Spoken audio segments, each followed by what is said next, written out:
नमस्कार दोस्तों। आज का जो हमारा विषय है वो है ब्रिटिश भारत में प्रशासनिक संगठन। ब्रिटिश भारत में प्रशासनिक संगठन भाग 2। भाग 1 में हमने पढ़ा था नागरिक सेवा के बारे में। ठीक है, ब्रिटिश भारत का जो प्रशासन था 3 स्तंभों पर टिका था: नागरिक सेवा, सेना और पुलिस। तो नागरिक सेवा हमने पढ़ लिया था। अब बात करते हैं सेना और पुलिस के बारे में। ठीक है, बहुत ही छोटा विषय, हालांकि इसमें बहुत सारे फैक्ट्स तो नहीं मिलेंगे आपको, लेकिन आपकी एक समझ विकसित हो जाएगी। ओके, तो आइए शुरू करते हैं। देखिए, जो सेना थी, ये सेना जो था इसका दूसरा स्तंभ था और एक सबसे बड़ा औजार था। सबसे बड़ा औजार इसलिए क्योंकि एक तो ये ब्रिटिश जो सत्ता थी उसकी रक्षा करता था, चाहे आंतरिक विद्रोह है उसको दबाना है या बाह्य आक्रमण है उससे रक्षा करना है, या इनके जो प्रशासन स्थापित हो चुका या उसको सुरक्षित रखना है। तो एक तरह से ये इनकी क्या करता था, सुरक्षा करता था। और मजे की बात यह है कि इसमें अधिकांश जो थे सिपाही वो भारतीय थे। अधिकांश जो सिपाही थे वो भारतीय थे, लेकिन अधिकारी जो थे अंग्रेज थे। अधिकारी अंग्रेज थे, लेकिन ये क्या करते थे, बड़े बदमाश थे, चालाक थे अंग्रेज।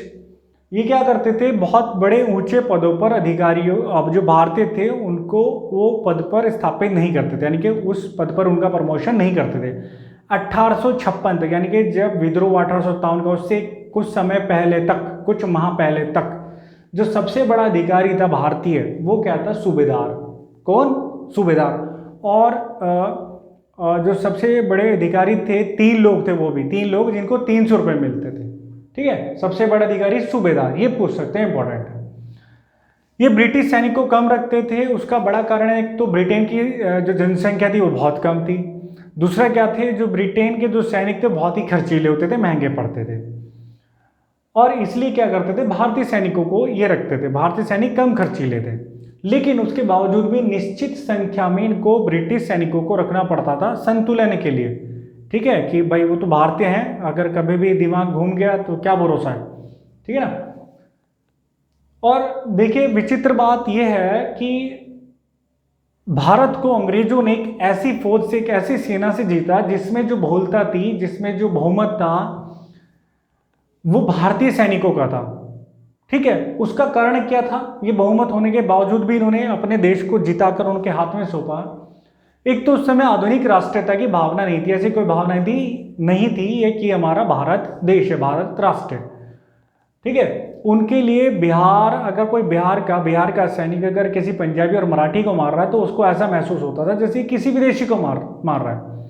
और दूसरे उसमें इनमें अपने मालिकों के प्रति निष्ठा थी बहुत ही ज़्यादा, और नमक हलाली वाला जो था, ये भी कहीं ना कहीं धारणा थी कि जिनसे जो हमें पैसे दे रहे हैं, जिनका हम नमक खा रहे हैं, उनके साथ विश्वासघात ना करें। तो ये एक सबसे बड़ा कारण था जिसकी वजह से जो ब्रिटेन है, जो ब्रिटिश अधिकारी है, ईस्ट इंडिया कंपनी है, उन्होंने भारत को धीरे धीरे विजित कर लिया। राष्ट्रीयता की भावना का अभाव। ओके, अब पुलिस आई। अब पुलिस का जो जनक था वास्तव में कॉर्नवालिस था। पुलिस का जनक कौन था? कॉर्नवालिस। ये इंपॉर्टेंट है, पुलिस का जनक कौन था? कॉर्नवालिस। और इससे पहले जब इन्होंने क्षेत्रों को विजिट कर लिया, या उससे पहले तक भी, जो पुलिस प्रशासन है वो वहाँ का जमींदार देखता था। पुलिस प्रशासन वहाँ का जमींदार, यानी कि उस क्षेत्र का जो जमींदार था वो पैसे से धनवान है। ठीक है जी। और दूसरा क्या है, उसके पास पुलिस भी है, इसलिए तो उनसे तो कोई पंगा ले ही नहीं सकता, कोई विरोध कर ही नहीं सकता। आपने बहुत सारी मूवी भी देखी होंगी जो जमींदार द्वारा गरीबों के शोषण पर बनी हुई है, बहुत सारी है। ठीक है, जैसे प्रेम रोग भी एक ऐसी ही मूवी है। तो वास्तव में वो सच्चाई है, वास्तव में वो सच्चाई पर बनी हुई है। उसका कारण था पुलिस भी इनका और दबंग भी खुद। अब कॉर्नवालिस ने क्या काम किया, कॉर्नवालिस ने इनसे पुलिस जो व्यवस्था थी, सिस्टम था, जमींदारों से छीना। ठीक है जी, और अपने हाथ में ले लिया, यानी कि अंग्रेजों के हाथ में आ गया। और इन्होंने जिले में क्या बनाया, थाना बनाया। जिले में थाना बनाया। हालांकि थाने वाली व्यवस्था तो पुरानी थी, लेकिन उसको आधुनिक तरीके से बनाया। ठीक है, और उसका जो अधिकारी था, थाने का जो प्रधान था, बड़ा हेड, वो था दरोगा। दारोगा, आपने सुना ना, बहुत बड़ा दरोगा लग रहे हैं। ठीक है, तो दरोगा आज के डेजिग्नेशन नहीं है, दरोगा ये पुराना डेजिग्नेशन है। पुराने लोगों को तो पता है कि दरोगा जी है। अगर एसएसपी भी आ गया, कोई अनपढ़ आदमी है गाँव का, तो बोलेगा जी दरोगा जी आ गए, उसे ये नहीं पता दरोगा से बहुत ऊंचा पद है। ठीक है जी।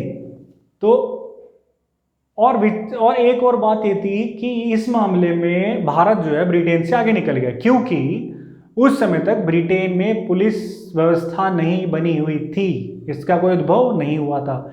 इस मामले में भारत आगे आ गया। ओके जी। और इसके कुछ समय बाद एक अधीक्षक बनाया जिला सुप्रिटेंडेंट, जिसको बोलते हैं जिले का अधीक्षक, यानी कि पुलिस प्रशासन का जो जिले में सबसे बड़ा अधिकारी, मोटी भाषा में। गांव में जो पुलिस प्रशासन देखता था, यानी कि पुलिस का जो काम देखता था, वो वहां उसको बोलते थे चौकीदार। क्या बोलते थे? चौकीदार। और इस चौकीदार का जो भरण पोषण है वो गांव वाले ही करते थे। ओके। लेकिन जो ये पुलिस थे, जो पूरी व्यवस्था थी, जो पुलिस का व्यवहार था, वो लोगों के साथ असहानुभूति पूर्ण था। ठीक है, उनके साथ अच्छा व्यवहार नहीं करती थी। उल्टा कई बार उनको, जो शांति प्रिय लोग हैं, उनको कई बार लूटा जाता था, मारा जाता था। शिकायत किसके पास कराएंगे? पुलिस के पास। पुलिस तो खुद ही है। ठीक है, आज जैसी व्यवस्था तो है नहीं। ठीक है, आज कहीं ना कहीं फिर भी आप कोर्ट में जा सकते हो, बहुत कुछ कर सकते हो, शिकायत कर सकते हो। और इनका इसी तरह करते थे लगभग जैसे कुछ डकैत करते थे उस समय। ठीक है। बैंटिंग जो गवर्नर जनरल रहे थे। ठीक है, बैंटिंग खुद कह रहे हैं, गवर्नर जनरल एक कह रहा है। ठीक है, भारत का पहला गवर्नर जनरल। ठीक है, भारत का पहला गवर्नर जनरल कौन है? Yes, Banting.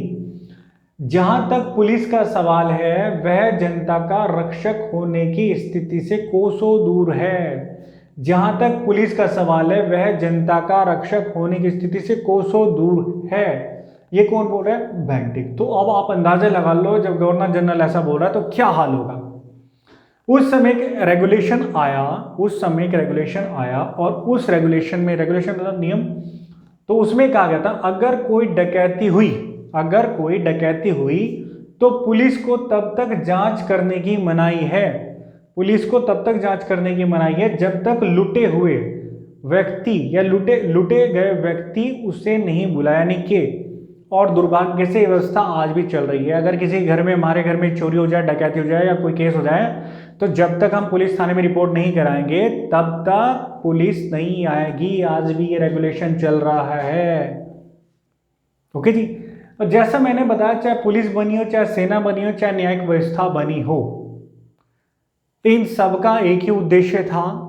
जितने भी अधिकारी, जितने भी गवर्नर जनरल हैं, जिन्होंने भी ये काम किया, उन सबका एक ही उद्देश्य था कि ब्रिटिश इकोनॉमी को कहीं ना कहीं क्या करना? बूस्ट करना, उसका समर्थन करना। कुछ एक अधिकारी को छोड़कर, जैसे बैंटिंग जैसे को छोड़ दें और एक रिपेन जैसे को अगर छोड़ दें, जिनको भारत का उद्धारक भी कहा जाता है, जिनके समय इल्बर्ट बिल था ये कि जो भारतीयों के मुकदमे, जो यूरोपियनों के मुकदमे, यानी कि यूरोपियन लोग अगर आपस में झगड़े हैं तो उसके मुकदमे भारतीय जज भी सुन सके। तो इसके लिए जो अंग्रेज थे उन्होंने उसका विरोध किया और फाइनली इल्बर्ट जो बिल है वो वापस लेना पड़ा। इसको श्वेत विद्रोह भी बोलते हैं। तो रिपिन और बैंटिंग जैसे को अगर छोड़ दें तो बाकी सबका मोटिव क्या था? ब्रिटेन की अर्थव्यवस्था को मजबूत करना और अपना ज़्यादा से ज़्यादा यहाँ से पैसा वसूल करना। जो न्याय और सेना थी, ये पुलिस थी, ये कोई भारतीयों के लिए नहीं था। ओके जी। तो इतनी बात आपको समझ में आई होगी, एक बेसिक स्ट्रक्चर थोड़ा सा बन गया होगा कि अंग्रेजों के समय क्या स्थिति रही थी सेना, पुलिस और इसकी नागरिक सेवा की। इसके बाद हम पढ़ेंगे न्याय व्यवस्था। ठीक है, न्याय व्यवस्था क्या थी। इसी के साथ समापन करते हैं। नमस्कार, नेक्स्ट वीडियो में मिलते हैं नेक्स्ट विषय के साथ, और जय हिंद, जय भारत।